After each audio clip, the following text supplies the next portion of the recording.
ഒരു കുമ്പസാരത്തിന് വേണ്ടി ഒരുങ്ങുമ്പോൾ ഞാൻ പറഞ്ഞു ഇതൊരു സ്പെഷ്യൽ കുമ്പസാരമാണ്. ഇത് സാധാരണ കുമ്പസാരം പോലെയല്ല. നമ്മളിവിടെ കുമ്പസാരം എല്ലാം ഒന്ന് തന്നെയാണ്, എന്നാലും നമ്മളുടെ പശ്ചാത്താപം അല്ലെങ്കിൽ പാപബോധത്തിൻ്റെ വേറൊരു റൂട്ട്. ഇത് ഞാൻ എൻ്റെ അനുഭവത്തിൽ നിന്ന് ഞാൻ പറയാണ്.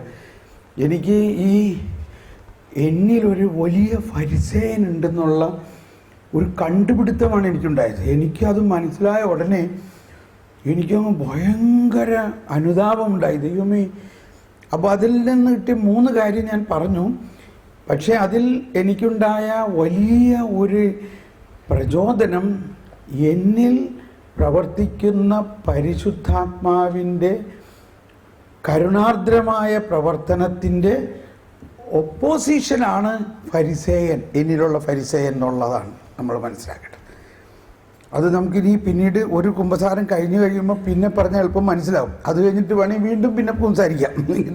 ഇത് 1-2 കുമ്പസാരത്തിലൊന്നും തീരില്ല. അത് ഒരു കുമ്പസാരം കഴിഞ്ഞാൽ നമുക്ക് കുറച്ചൊരാശ്വാസം കിട്ടും. പിന്നെ അടുത്ത ക്ലാസ് പറഞ്ഞാൽ എളുപ്പം മനസ്സിലാവും. ഭയങ്കര രസമാണിത്. ഞാനിത് ആദ്യം എനിക്ക് മനസ്സിലായി. ഞാൻ പോയി കുമ്പസാരിച്ചപ്പോൾ ആ അച്ഛനൊന്നും മനസ്സിലായില്ല. കാരണം ഇങ്ങനത്തെ ഒരു കുമ്പസാരം അച്ഛൻ കേട്ടിട്ടുണ്ടാവില്ല. അപ്പോൾ അച്ഛൻ പെട്ടെന്ന് തന്നെ ചെയ്ത് വിട്ടു. പക്ഷെ എനിക്കൊരു സംതൃപ്തി വന്നില്ല. ഞാൻ പിറ്റേ ദിവസം എൻ്റെ പരിചയമുള്ള ഒരു തിയോളജിയനായിട്ടുള്ള നല്ല എൻ്റെ ഒരു ഫ്രണ്ടായിട്ടുള്ള അച്ഛൻ, നന്നായിട്ട് ബൈബിൾ ഇതൊക്കെ പഠിക്കുന്ന നല്ല എല്ലാ അച്ഛന്മാരും നല്ലതാണ്, ഞാൻ പറഞ്ഞതിൽ തെറ്റ് വിചാരിക്കരുത്. നമുക്ക് അടുത്ത് പരിചയമുള്ളൊരു അച്ഛന്മാരുണ്ടല്ലോ, നമുക്ക് തുറന്ന് പറയാവുന്ന. അങ്ങനെ പറഞ്ഞു, അച്ഛോ ഇത് ഇങ്ങനെയാണ്, എനിക്ക് എൻ്റെ ഉള്ളിലൊരു ഫരിസേയനുണ്ട്. എന്നിട്ട് അതിൻ്റെ കുറേ കാര്യങ്ങൾ ഞാൻ പറഞ്ഞ് കഴിഞ്ഞപ്പോൾ അച്ഛൻ പറഞ്ഞു, എടാ ഇത് വലിയൊരു കണ്ടുപിടുത്തമാണ്. അതെ. എന്നിട്ട് ഞാൻ അതിൻ്റെ റിയാക്ഷൻസ് പറഞ്ഞ് മനസ്സിലാക്കി കൊടുത്തു. റിയാക്ഷൻ എന്ന് പറഞ്ഞാൽ അതിൻ്റെ ഈശോയുടെ കരുണാർദ്രമായ പ്രവർത്തനത്തിന് എതിര് നിൽക്കുന്ന ഒരു ഒപ്പോസിഷനാണത്.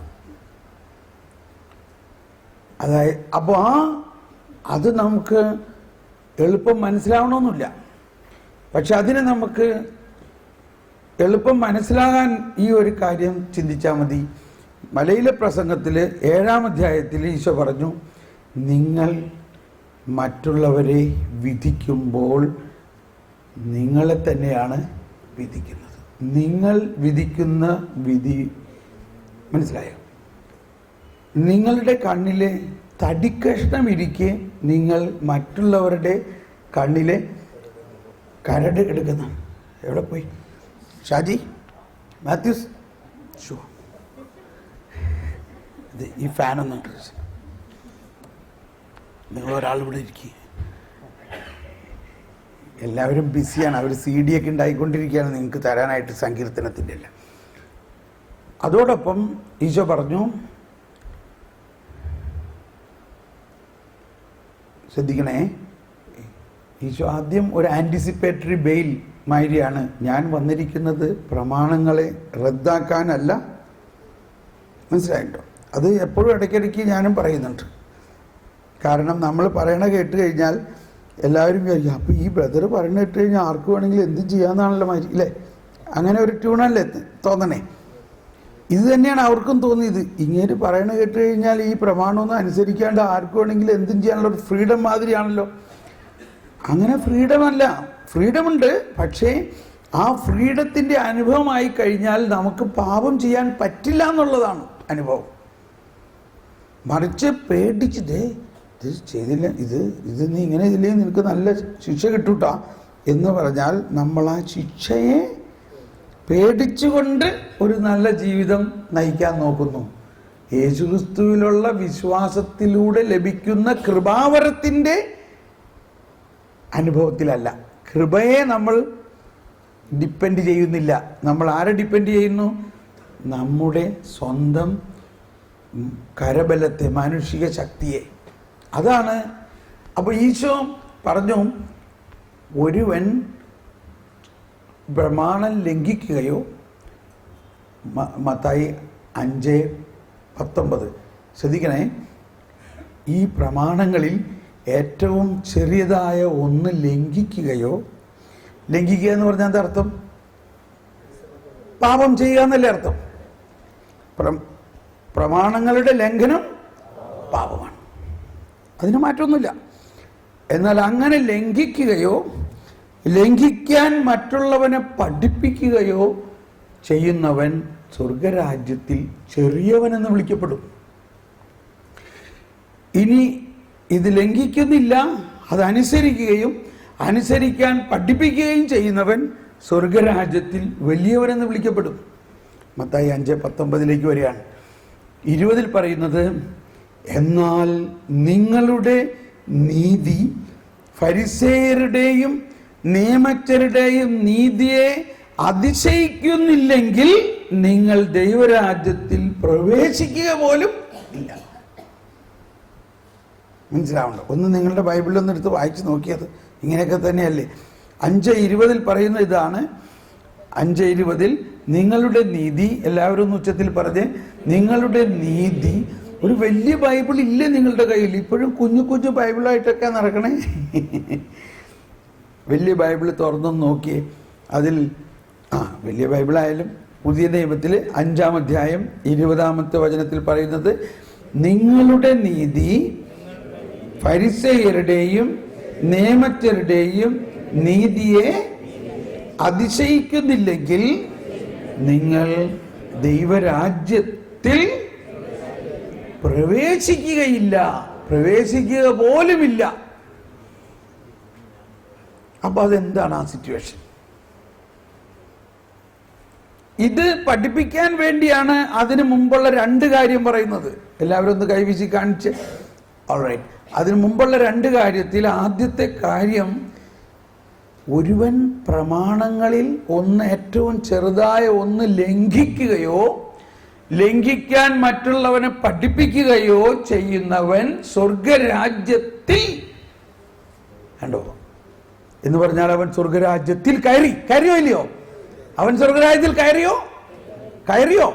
അതാണ് സ്വർഗരാജ്യത്തിൽ എന്ന് പറയുന്നതെന്ന് എനിക്ക് മനസ്സിലായത്. ഇവിടെയാണ് വലിയ ഒരു രഹസ്യം. സ്വർഗരാജ്യത്തിലാണവൻ, പക്ഷെ അവൻ പാപിയാണ്. അവൻ നിയമം ലംഘിക്കുന്നില്ലേ? നിയമം ലംഘിക്കാൻ മറ്റുള്ളവരെ പഠിപ്പിക്കുകയും ചെയ്യണം.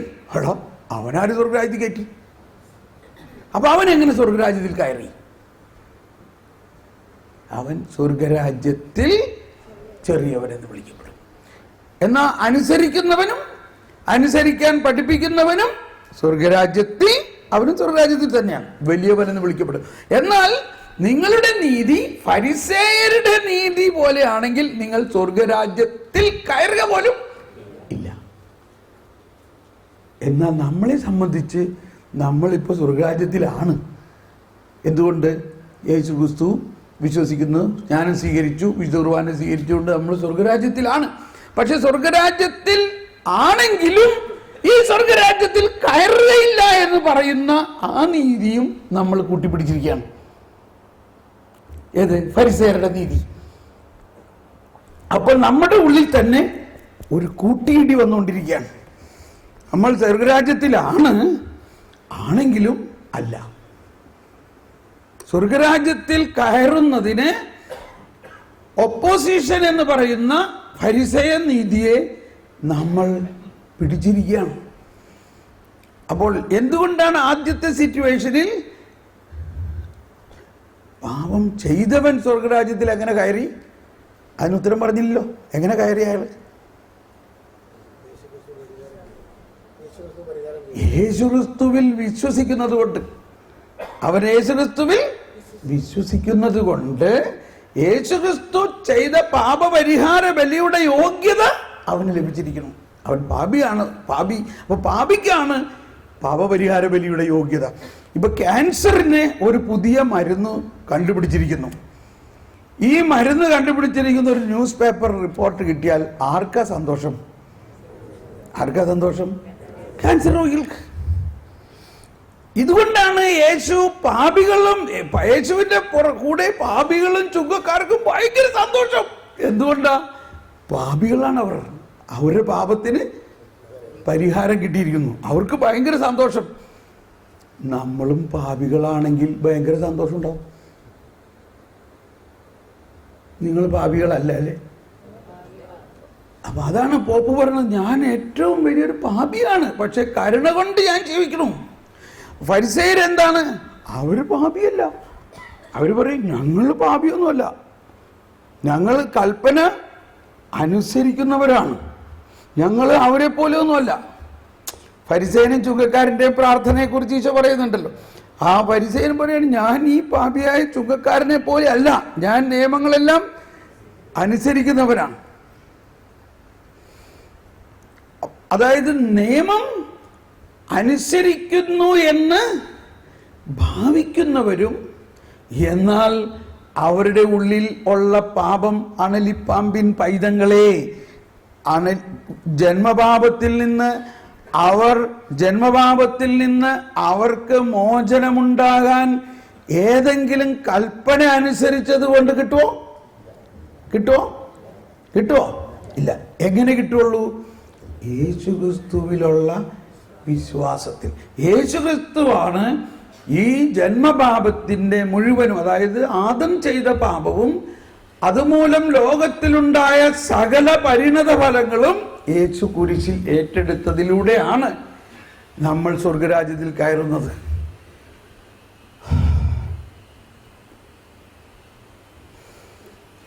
അപ്പൊ നമ്മൾ കുമ്പസാരിക്കേണ്ട, എനിക്ക് കുമ്പസാരത്തിലുണ്ടായ ആ ഒരു വലിയ ഉൾക്കാഴ്ച, ഈശോ പറഞ്ഞു പാപത്തെക്കുറിച്ച് ബോധ്യമുണ്ടാകും. എന്നിൽ വിശ്വസിക്കാത്തത് കൊണ്ട് പാപത്തെക്കുറിച്ച്, ഞാൻ വിശ്വസിക്കുന്നവരാണ്, പക്ഷെ എന്നിരുന്നാലും ഞാൻ മറ്റൊന്നുകൂടി വിശ്വസിക്കുന്നു. എന്ത് വിശ്വസിക്കുന്നു? ഈ പ്രമാണങ്ങൾ കൃത്യമായി പാലിക്കണമെന്നും ആ പ്രമാണങ്ങൾ പാലിച്ചില്ലെങ്കിൽ എനിക്ക് ശിക്ഷ കിട്ടുമെന്ന് ഞാൻ വിശ്വസിക്കുമ്പോൾ എന്ത് സംഭവിച്ചു? അപ്പൊ യേശു ക്രിസ്തു എൻ്റെ ശിക്ഷ ഏറ്റെടുത്തു എന്നുള്ള കാര്യം ഞാൻ വിശ്വസിക്കുന്നുണ്ടോ? അതാണ്. ഇത് രണ്ടാമത്തെ പ്രാവശ്യം ഞാൻ കുമ്പസാരിച്ച് കഴിഞ്ഞപ്പോൾ എനിക്ക് ഭയങ്കര ഒരു സ്വാതന്ത്ര്യം കിട്ടി. അതാണ് ആത്മാവ് എവിടെയുണ്ടോ അവിടെ സ്വാതന്ത്ര്യമുണ്ടെന്ന് പറയണത്. ഒരു പ്രത്യേക സ്വാതന്ത്ര്യമെന്ന് മാത്രമല്ല, പിന്നെയാണ് ഈ ദൈവനീതിയും ഫരിസേയ മനോഭാവവും തമ്മിലുള്ള കോൺട്രഡിക്ഷൻ മനസ്സിലായത്. വലിയ കോൺട്രഡിക്ഷനാണ്. അപ്പൊ അത് ഒന്ന് രണ്ട് എളുപ്പവിദ്യ ഈശോ ഓരോ ഫരിസേയരോട് ചെയ്ത സംഭാഷണങ്ങൾ നമ്മൾ എടുക്കുമ്പോൾ ഇനി മനസ്സിലാവും. അതിപ്പോൾ ഇനി പിന്നീട് നമുക്ക് എടുക്കാം. ഇപ്പൊ ഇത്രയും മാത്രം ചിന്തിക്കുക. നമ്മൾ ഇപ്പോൾ കുമ്പസാരിക്കുമ്പോൾ പാപത്തെക്കാൾ ഉപരി കൃപയെ ഉന്നം വയ്ക്കുക. എന്താണ് കൃപ? ദൈവീകത മാനുഷികതയിൽ ലയിക്കുന്നതാണ് കൃപ. കൂദാശ എന്താണ്? കൂദാശ എന്നത് അദൃശ്യമായ ദൈവകൃപയുടെ ദൃശ്യമായ അടയാളമാണ്.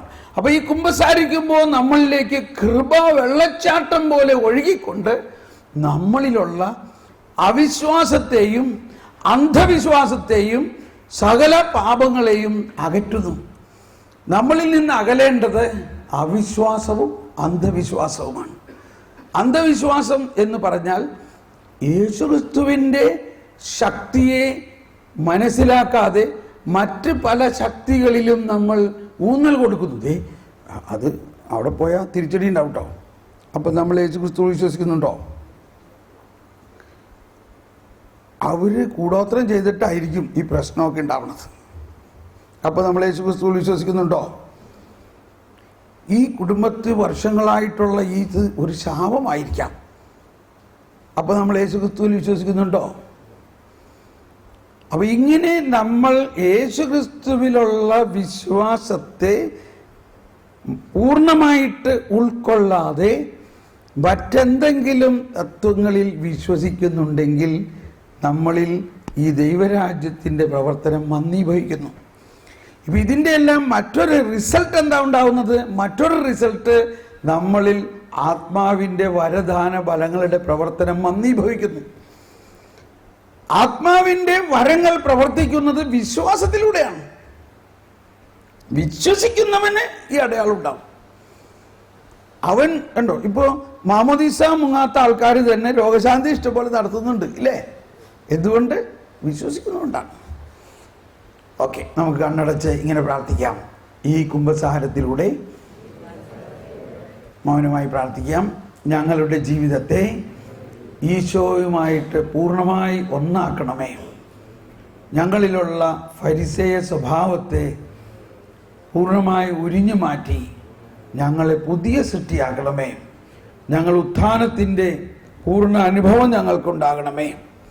നമുക്കൊന്ന് സ്വതന്ത്രമായി സ്തുതിക്കാം. യേശുവേ സ്തോത്രം, യേശുവേ നന്ദി. Hallelujah, hallelujah, hallelujah, hallelujah, hallelujah. ഇനി നമുക്ക് ഈശോയെ എഴുന്നള്ളിച്ച് വയ്ക്കാം. നമ്മൾ ഈശോയെ എഴുന്നള്ളിച്ച് വെച്ചുകൊണ്ട് കുറച്ച് സമയം നിങ്ങൾ ഒറ്റയ്ക്കിരുന്ന് പ്രാർത്ഥിക്കുക. അപ്പോഴേക്കും കുംഭസാരത്തിനുള്ള അച്ഛന്മാർ വരും. ഈശോയെ എഴുന്നള്ളിച്ച് വയ്ക്കുന്നതിന് നമുക്ക് അച്ഛനാരെങ്കിലും വിളിക്കാം.